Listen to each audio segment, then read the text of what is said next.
You think this apartment is safe, but I learned the hard way that the footsteps above me were real. So, listen closely, or you might hear them too. I simply took the flat because the rate was attractive, and it was handy for the job. The landlord, while giving me the keys, looking away and not meeting my eyes, said in a low voice that the building was quiet. The stillness in my first night was even a bit scary, like the world of the air was holding its breath. At 2:17 a.m., the noise of floorboard above me was very clear. Slow and measured footsteps, back and forth. Someone was counting steps in the dark. The steps were heard every night at the same hour, and they never gave the impression of being in a hurry, and they were not stopped abruptly.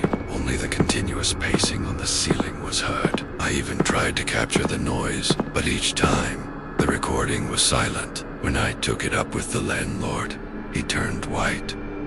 He informed me that there was no flat above mine. I chuckled, assuming it was a joke.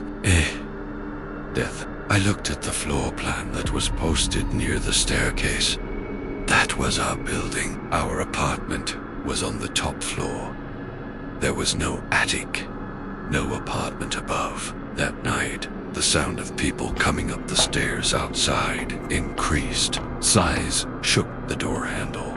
There was a faint rattling, as if it was checking if it was open. I was stuck beneath the blanket, waiting for sleep to claim me before whatever was outside decided it was time to enter. When morning came, I saw that there were muddy prints leading from my front door to the bathroom mirror. Feet wary by, and remarkably Sears-like, with toes that seemed to be dragging as though reluctant to leave. The mirror was clouded, though there had been no hot water run. Someone had written the one word "still here" with their finger. I cleaned the glass until my hands were raw and bleeding, but by evening the word was back, clearer than before. I could not sleep. Every time I shut my eyes, I felt a weight on my chest, like someone was kneeling on me. I would wake up gasping, frozen in bed, with a shadow extending across my wall. It didn't have a face, but I knew it was watching. When I faintly said help, the shadow came closer, and a voice said gently, "You hear me now." One night, I decided to follow the footsteps. They brought me to a locked maintenance door at the end of the hallway. I don't remember opening it. I only remember standing inside a narrow, hidden room above my apartment. The air was stinky. The walls were covered with scratch marks, and they were deep and desperate. There was a broken phone in the corner. Its screen was cracked. It started ringing. The call log was cluttered with hundreds of missed calls, most of them to emergency services. The last outgoing call was from the evening of my move. While I was looking at it, the footsteps behind me stopped. A breath, slow and desperate, barely touching my neck. The phone rang once more, and there, on the screen, was my name. I fled, closing the door with a loud slam, and could hear angry knocking resound through the walls as I left.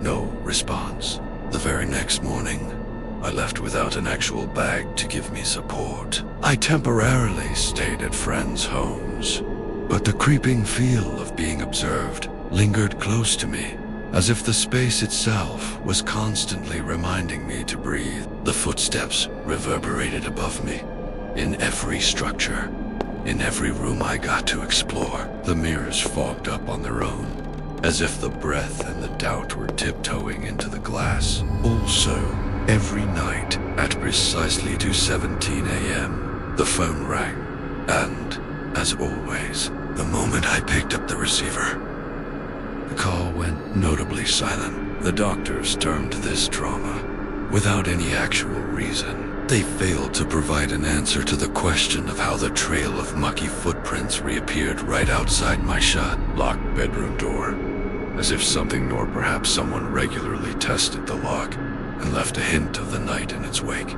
Months went by and I came across a local article about the old building. During the restoration, they found that a hidden room had been discovered, and in that room, they found human remains This man had scratched desperately at the world to escape, but all he found was the end of the wall he was relegated to. Next to his body was his cell phone. The implication was that the spirit remained because voices had not answered his calls. Chills ran down my spine when I saw the picture of the cell phone that I had touched. That night, the phone rang again. Primera picked it up. "You finally listened."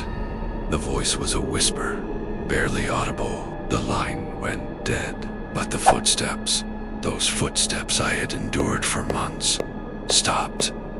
Relief flooded through me. Then there was a knock inside the closet. It was a slow, measured knock. Something had waited to be let out of the building. I now live alone, in a different place.